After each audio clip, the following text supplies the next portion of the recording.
affecting his investment strategy. Geoff Wood, the head of macro and risk at Morphic Asset Management, joins me. Geoff, thanks very much for being with us. Now let's talk about the Chinese currency. It's really sitting at a low, but is part of that what the central bank wanted?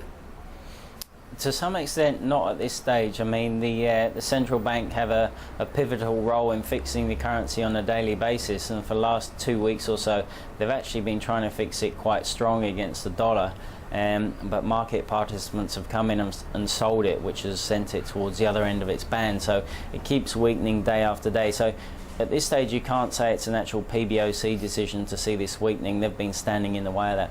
Yeah, I actually meant, yes, that they've been sort of trying to prop it up and not letting it go further. But I mean, in fact, so where do you see it heading against the US dollar? Well, I think, you know, the great thing about the renminbi at the moment is it's kind of in the middle of so many forces. It's in the middle of the Fed and the dollar story, the trade tariff story, the credit tightening in China, and the EM outflow. So it's a good proxy for sort of Asia and global sentiment at the moment. Now, what markets often do, as we see over time, is they'll push an asset until you get an actual response function from the real world as feedback. And yesterday was the first time we've actually seen that, where the PBOC have sat there and watched their currency devalue by around about 5% in 2 weeks, which is the biggest move since 2015. And yesterday we got the statement that they said that they are paying close attention to it.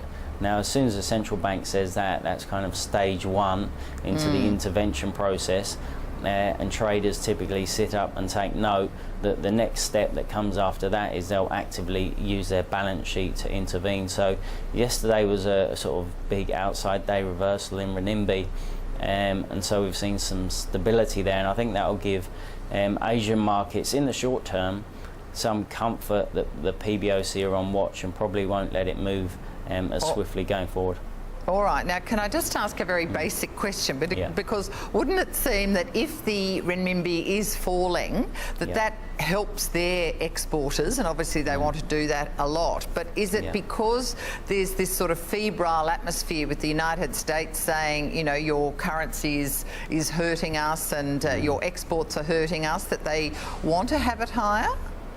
That's exactly right. I mean, at this stage in the debate, they don't want to be seen to actively be pushing the currency lower. Plus, they just got upgraded and they've been boosted in terms of their MSCI weighting, so there's new capital flowing into the markets. So they want to try and bolster confidence in Chinese capital markets, and having a currency plummet in 2 weeks doesn't do any good for that. All right, so what does that do to Asian assets, to equities markets? You know, all the Asian markets are down today, and they have been mixed, certainly in the past few weeks, with this trade tariff fears.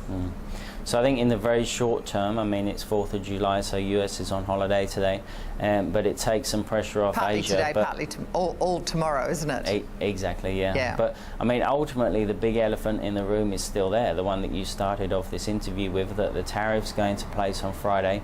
We've got 35 of the 50 billion going in, that's US tariffs on China. China have said they'll counter that with another 50 from their side. Do you reckon it's going to go ahead? I do think it will, yeah.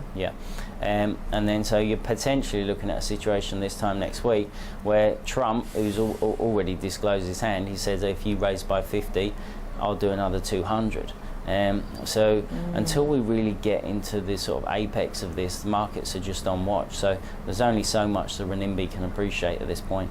Yeah, all right. Well, let's just, before I ask you about your investment strategy in this environment, I guess, that you're really painting, the Fed minutes, we're expecting those tonight. Now, US data has continued to be strong, hasn't it?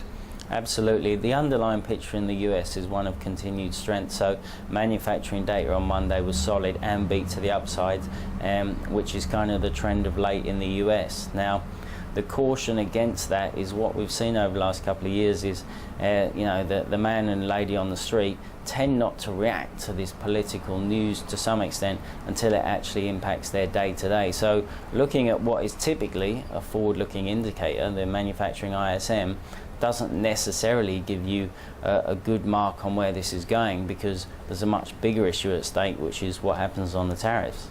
Yeah, so what are we likely to see out of the minutes? So the Fed, the Fed, if you imagine their function, their modus operandi is they prefer to be reactive. They can't move up and down to every twist and turn. So for now, they'll probably say their base case is continued growth in the US, but they'll highlight that this is a risk to the downside.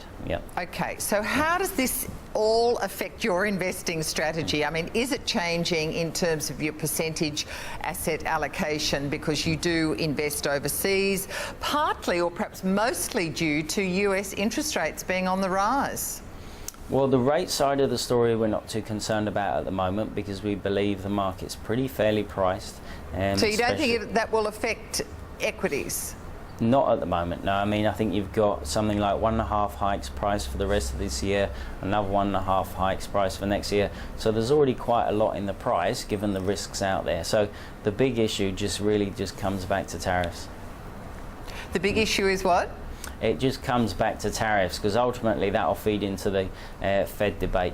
Yeah, all right. So what is it causing you to do your sort of asset allocation and your investing strategy? So I think, as we discussed last week, we're running the portfolio defensive and we think this can get worse before it gets better. Should be clear that we're not bearish on equities. We don't think this is the start of a bear market. We think ultimately we will make new highs, but we're in this stage of continued escalation politically, and markets just hate that level of uncertainty. Yeah. All right. Geoff Wood from Morphic Asset Management, Head of Risk and Macro. Thank you so much, Geoff, for joining me. Thanks, Hannah.